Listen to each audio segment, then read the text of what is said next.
जी नाजरीन, ज़रा गौर से देखिए। नाजरीन, ये मेरे हाथ में एक फ्रेम है, इसमें आपको एक नक्श दिखाई दे रहा है। ये नक्श उस अंगूठी का है। इस नक्श पे 3 नाम लिखे हुए हैं, मोहम्मद रसूलुल्लाह। लेकिन आप ये देख रहे होंगे नाजरीन कि ऊपर अल्लाह आता है, बीच में रसूल है और नीचे मोहम्मद है, जबकि नाम की तरतीब से तो मोहम्मद रसूलुल्लाह, ऊपर मोहम्मद आता है। नाज़रीन, जब ये अंगूठी तैयार हो रही थी तो नबी करीम सल्लल्लाहु अलैहि वसल्लम ने ये अच्छा नहीं समझा, इसको पसंद नहीं फरमाया कि अल्लाह के नाम के ऊपर आपका नाम आए। तो आपने ऊपर अल्लाह का नाम रखा, नीचे रसूल और सबसे नीचे मोहम्मद, यानी नीचे से ऊपर की तरफ पढ़ते हैं मोहम्मद रसूल अल्लाह, ताकि अल्लाह का नाम ऊपर रहे। एक दो खतूत भी हैं जिनका मैं आपको ये स्क्रीनशॉट दिखा रहा हूँ, जो कि आप सल्लल्लाहु अलैहि वसल्लम के लिखवाए हुए खतूत हैं बादशाहों को। उन पे आपको इस अंगूठी का नक्श मिलता है। नाज़रीन, ये अंगूठी कहाँ गई? ये अंगूठी किधर गई? अंगूठी हो रसूलुल्लाह सल्लल्लाहु अलैहि वसल्लम की और वो गायब हो जाए, कहीं चली जाए, खो जाए, कहाँ गई आखिरकार? उस अंगूठी की तो जाहिर है कि बहुत हिफाजत होनी चाहिए थी। आए आपको इस अंगूठी का किस्सा बताते हैं कि ये अंगूठी कहाँ गई। इसके लिए नाजरीन, हमें एक कुएं का जिक्र करना पड़ेगा, जिस कुएं का नाम है बैरे अरीस। बैरे अरीस नाजरीन, मस्जिद कुबा के बाहर की जानब एक कुआं हुआ करता था नाजरीन। जी नाजरीन, मस्जिद कुबा के बाहर ये जो आपको टाइल्स के अंदर ये जो एक दायरा सा दिखाई दे रहा है, आज अगर आप जाते हैं 2025 में, तो नाजरीन ये दायरा ये बताता है कि यहाँ पर कुआं हुआ करता था। जी नाजरीन, उस कुएं का नाम था बैरे अरीस। अरीस एक यहूदी का नाम था जिसका ये कुआं था। उसके बाद इस कुएं का नाम बैर नबी पड़ा और फिर बैर खातिम भी पड़ा। बैर खातिम यानी खातिम किस चीज को कहते हैं?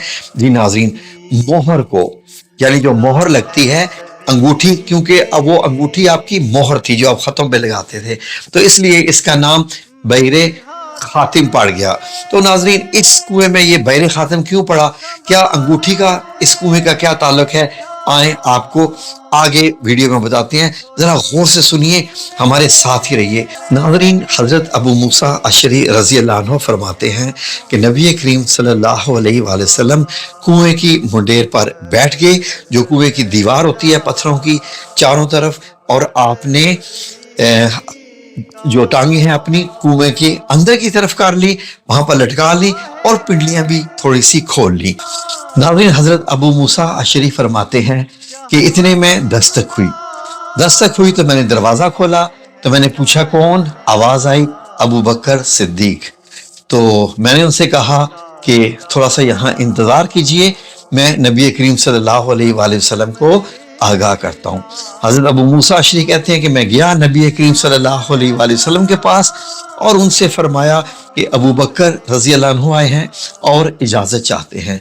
नबी करीम सल्लल्लाहु अलैहि वसल्लम ने इरशाद फरमाया कि उन्हें इजाज़त दे दो और उन्हें जन्नत की बिशारत भी दे दो। फरमाते हैं कि मैं दरवाजे पर आया, मैंने हजरत अबू बकर सिद्दीक रज़ी अल्लाह अन्हु से फरमाया कि आप जाइए, आपको इजाज़त है और रसूल करीम सल्लल्लाहु अलैहि वसल्लम ने आपको जन्नत की बिशारत भी दी है।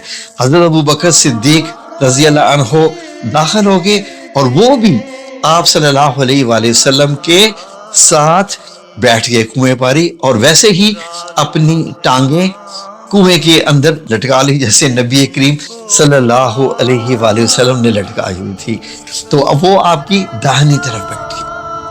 हजरत अबू मूसा अशरी फरमाते हैं कि अब मैं वापस आ गया, फिर दरवाजे पर बैठ गया, दस्तक हुई और दस्तक के बाद मैंने जब दरवाजा खोला तो मैंने पूछा कौन? आवाज आई उमर बिन खत्ताब। तो कहते हैं मैंने उनसे पूछा हजरत उमर बिन खत्ताब रज़ी अल्लाह अन्हु से कि आप यहीं पर ठहरिए, मैं नबी करीम सल्लल्लाहु अलैहि वसल्लम से इजाजत लेके आता हूँ। तो फिर मैंने हजरत सल्लल्लाहु अलैहि वसल्लम को जाकर बताया कि उमर बिन खत्ताब आए हैं, इजाजत चाहते हैं। आप सल्लल्लाहु अलैहि वसल्लम ने इरशाद फरमाया कि उनको आने की इजाजत है और उनको जन्नत की बिशारत दे दो। फरमाते हैं कि मैंने जाके उन्हें बताया हजरत उमर बिन खत्ताब रज़ी अल्लाह अन्हु को कि आपको आने की इजाजत है और आपको जन्नत की बशारत है।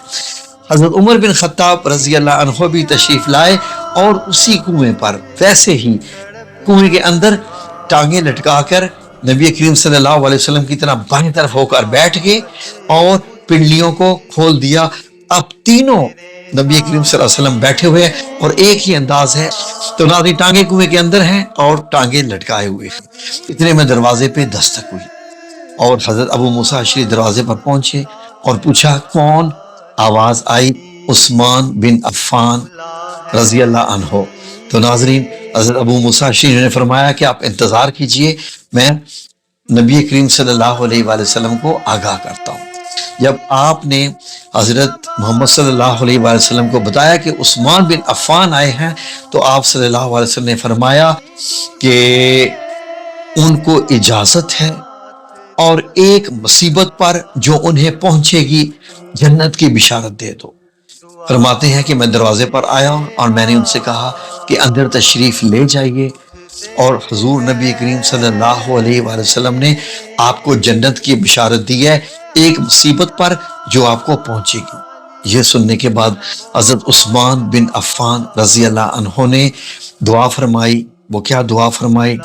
محترم ناظرین، یہ بات سننے کے بعد حضرت عثمان یقیناً مسکرائے ہوں گے، خوش ہوئے ہوں گے جنت کی بشارت پر. اور پھر آپ نے ایک دعا فرمائی. وہ کیا تھی؟ اللہم صبراً او اللہ المستعان، یعنی کہ اے میرے اللہ مجھے صبر عطا فرما اور تو ہی مستعان ہے.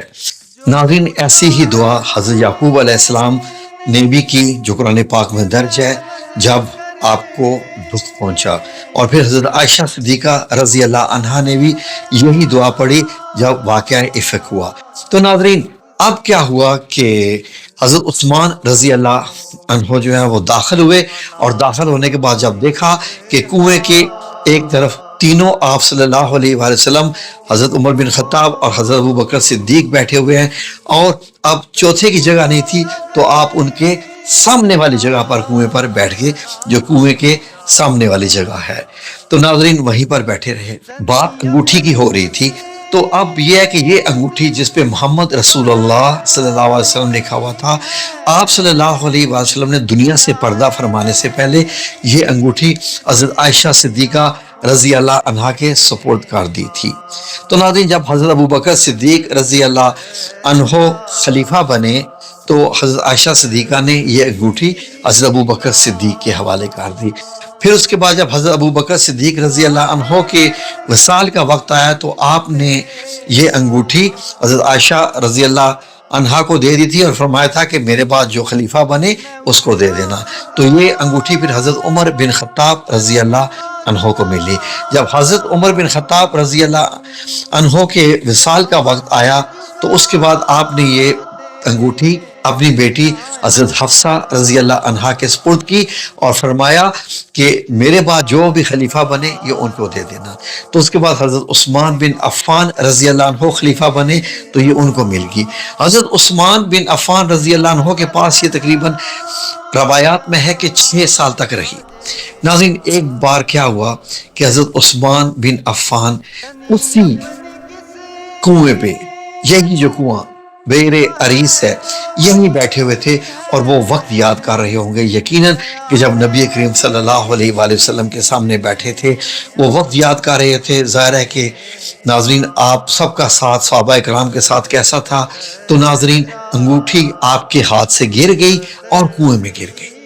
ناظرین یہ کنویں میں گری کہ حضرت عثمان بن عفان بہت پریشان ہو گئے.